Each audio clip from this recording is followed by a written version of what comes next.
So here is Jordi's crash. Same thing that happened to Dino. Because the track's going backwards, that quad that normally wouldn't have a lip, but because they're going both directions, it has a lip. And he cases it and just smacks himself to the berm. Just a sudden stop. And it's all because that quad, the tabletop, had lips on both ends of it.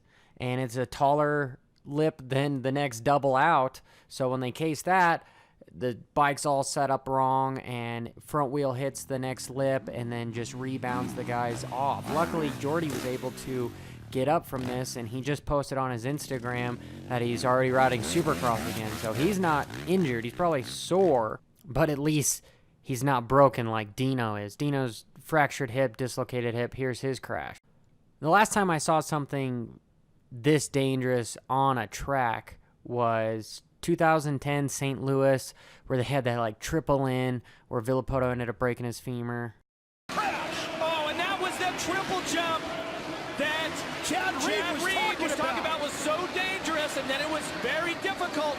And the only other one I can think of, just off the top of my head here most recently, because this was 2010, was 2018 Tampa with Seeley going triple quad and screwing up his pelvis. Supercross, the scary thing is there's always another obstacle. And when it comes to just dirt bikes in general, if you case something and you slam on the brakes, well, it locks the suspension and it doesn't let it free flow. And these guys are on these factory bikes that have amazing suspension. So let's just say they weren't slamming on the brakes right when they go to case something because they don't want to come into the next face, upside down or whatever. They just don't want to crash, because we all don't want to crash.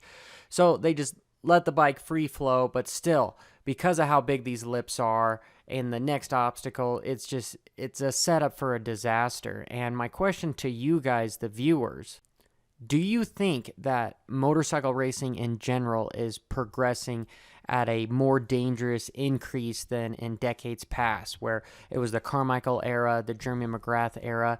Do you think it's got anything to do with the bikes are getting better so we can jump and go faster, or the competition, the sport in general is just that much more popular, so you have more talent pool, so therefore people are willing to let it all out on the line and almost hurt themselves in order to win?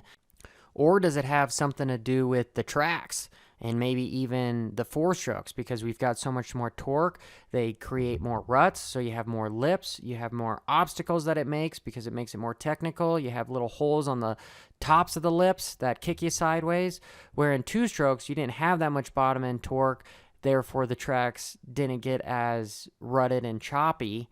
So I want to know what you guys think, because I predict this Supercross season we're going to have 3-4 guys that are out the whole season because they're going to get hurt.